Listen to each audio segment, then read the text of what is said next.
melulu, gurunya dikeroyokin, Pak Guru pulang sekolah dicegat, bahkan nyaris ada orang tua pernah dibunuh oleh anaknya sendiri, dan lain sebagainya. Kasus-kasus yang sebenarnya tidak perlu terjadi karena memang bukan saja bertentangan dengan nilai budaya kita sebagai bangsa, tapi juga bertentangan dengan ajaran agama kita sendiri. Krisis wibawa, krisis figur, yang juga akibatnya harus kita sadari banyak faktor yang membentuk kepribadian anak. Pergaulannya, yang dibacanya, yang ditontonnya, yang disaksikannya di dalam kehidupan. Benar kita menyekolahkan mereka, tapi berapa jam mereka di sekolah? 6 jam, 7 jam paling lama. Sedangkan mereka hidup satu hari satu malam 24 jam. Kalau cuma 7 jam di sekolah, ini berarti lebih banyak dia di luar sekolah. Dan di luar sekolah itu artinya ya rumah tangganya, ya temannya, ya lingkungan di mana dia tinggal, yang seluruhnya sangat besar pengaruhnya dalam ikut membentuk kepribadian anak-anak kita. Saya katakan tadi, di samping kita menghadapi perang akidah, kita pun berhadapan di dalam perang menghadapi peradaban dan kebudayaan yang bukan saja menjauhkan kita dari agama, tetapi sanggup menghancurkan moral daripada anak-anak kita. Secara pribadi, saudara-saudara, saya iri, saya kagum misalnya dengan kemajuan yang diperoleh oleh negara tetangga kita, Jepang misalnya. Padahal tahun 45 ia pun hancur lebur oleh meledaknya atom di Hiroshima dan Nagasaki. Tapi bagai satu tenaga raksasa kemudian Jepang bangkit menjadi satu negara superpower di Asia. Bahkan gurunya saja Amerika sekarang ini kewalahan menghadapi perang dagang dengan Jepang ini. Dan yang menarik, Jepang bisa maju dan modern dengan tetap menjadi Jepang, tanpa harus kehilangan identitasnya sebagai satu bangsa, tanpa harus kehilangan kepribadiannya sebagai satu bangsa. Sebagai negara yang sedang berkembang, kita sering latah. Kita ingin meniru Barat, tapi bukan teknologinya, westernisasinya yang kita tiru. Bukan isinya, kulitnya yang kita ambil. Akibatnya apa? Modernnya belum, orangnya sudah Barat. Bergaulnya sudah cara Barat, berumah tangganya sudah cara Barat, berpakaiannya sudah cara Barat, mendidik anaknya sudah cara Barat. Di mana ketemu orang tua cukup hello daddy. Kulitnya kita ambil, sementara isinya kita campakkan. Ironi dan menyedihkan. Padahal kita sesungguhnya bisa maju dan modern, bisa mengejar segala ketinggalan dan keterbelakangan kita, dengan tetap menjaga nilai-nilai luhur budaya kita sebagai satu bangsa, mengambil isinya, dan kalau memang tidak perlu, lalu mencampakkan kulitnya.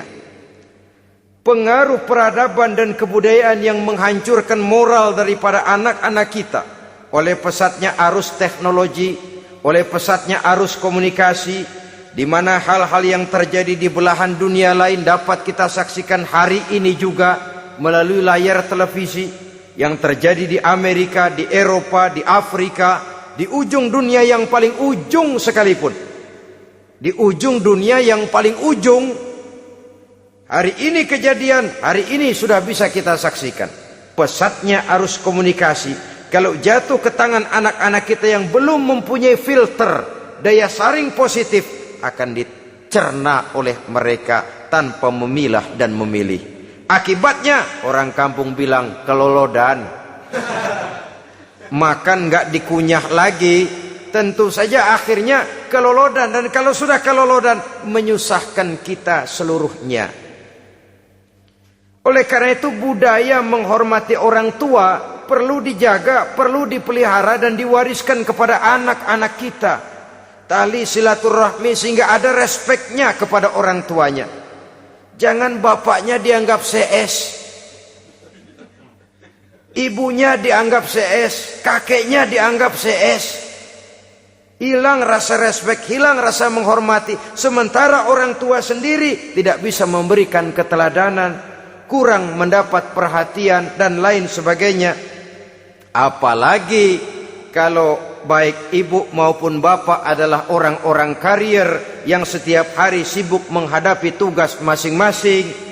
Bapak sibuk rapat, pindah kantor sana kantor sini, ibu sibuk arisan, besarlah anak-anak di tangan pembantu dan lain sebagainya, sehingga dia merasa kurang mendapat perhatian, dan ini akan ikut membentuk warna dari kepribadian yang dimilikinya.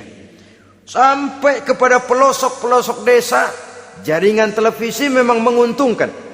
Tapi kalau sudah sampai kepada menayangkan budaya-budaya yang tidak sesuai dengan pola di mana mereka tinggal, pola lingkungannya, dan ingin mereka terapkan dalam kehidupan, ironi dan menyedihkan. Maka sering dikatakan, jikalau ABRI masuk desa, rakyat beruntung. Jikalau listrik masuk desa, rumah jadi terang. Jikalau koran masuk desa, rakyat jadi cerdas. Jikalau hakim masuk desa, rakyat lalu sadar hukum. Tapi jikalau maksiat dan munkarat masuk desa, minuman keras masuk desa, judi masuk desa, pelacuran masuk desa, rakyat tentu kiamat. Dan kita harus punya budaya untuk memilah dan memilih, mempunyai filter untuk jadi daya saring positif. Oleh karena itu, saudara-saudara, tahap kedua setelah menanamkan jiwa tauhid kepada anak, tanamkan rasa hormat kepada orang tuanya. Orang tua itu ibu bapaknya, orang tua itu guru-gurunya yang mengajarkan dia, atau yang dianggap tua yang lebih senior dari dia.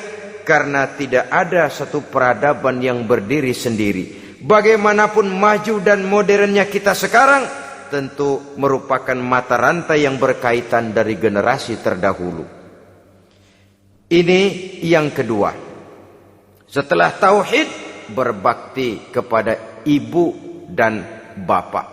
Tidak ada satu kebahagiaan yang bisa ditegakkan di dunia ini tanpa doa, tanpa restu daripada ibu dan bapak. Ini keramat hidup. Doanya dikabul Allah dan kutuknya juga dikabul oleh Allah Subhanahu wa ta'ala. Jadi mendidik anak setelah menanamkan jiwa tauhid, menanamkan rasa hormat dan taat berbakti kepada ibu bapaknya. Itu yang kedua. Kemudian yang ketiga, melalui model Luqman, Quran mendorong kita untuk mendidik anak, menanamkan etika otonom. Apa itu?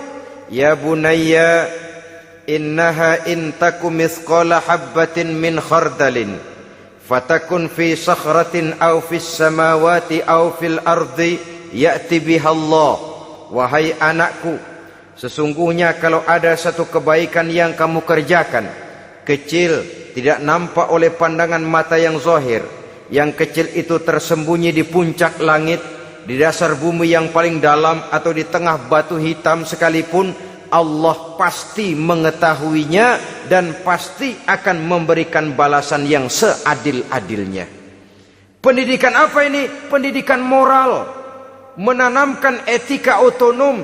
Nah, kau berbuat baik jangan karena dilihat orang.